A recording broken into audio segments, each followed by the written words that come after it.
بسم الله الرحمن الرحيم الحمد لله الذي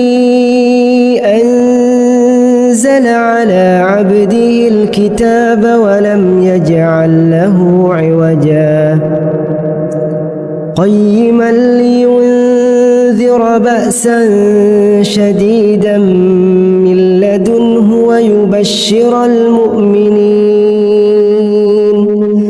ويبشر المؤمنين الذين يعملون الصالحات أن لهم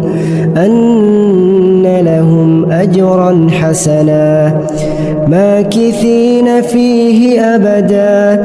وينذر الذين قالوا اتخذ الله ولدا ما لهم به من علم